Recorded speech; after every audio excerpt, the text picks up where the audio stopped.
Changamoto za kina mama au tunazungumzia maumivu ya tumbo kwa upande wa kina mama ambayo yanayowasumbua chini ya kinena.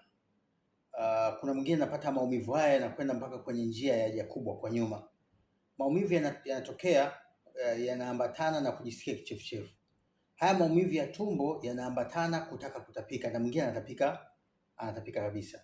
Na vile vile maumivu haya yanatokea aidha kuna muda mwingine inaweza katokea katikati ya kushiriki tendo la ndoa, na muda mwingine inaweza katokea wakati umemaliza period yako, siku 3 mbele unaanza kupata maumivu makali sana, na yanaweza yakaambatana kutokumwaga maji na hayo maumivu makali.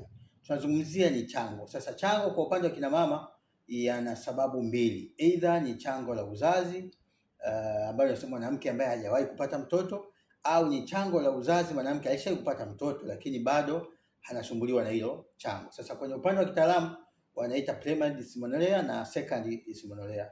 Maumivu haya ama matatizo haya yanatokana na ile mirija ya uzazi kushindwa kutanuka vizuri. Sasa inawezekana ikawa ni moja ya sababu ya maambukizi ama ni moja ya sababu ya uteute kuto kupatikana kwenye mirija ya uzazi.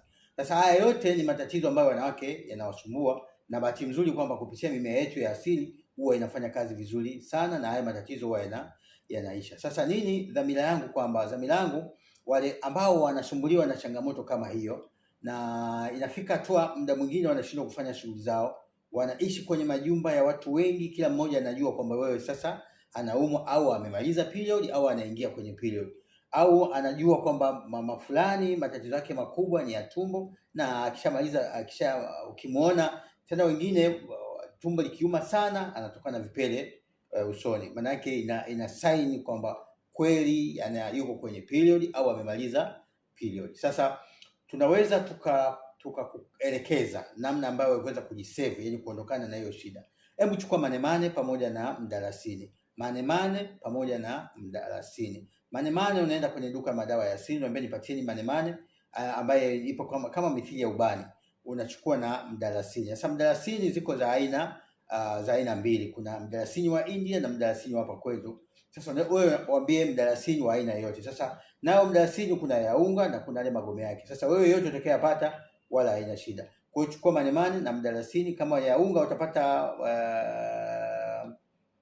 utapata mdalasini wa unga, na manemane vile ipo kama mithili ya ubani. Chota kijiko kimoja kikubwa kwenye ile manemane au vijiko viwili. Chukua kijiko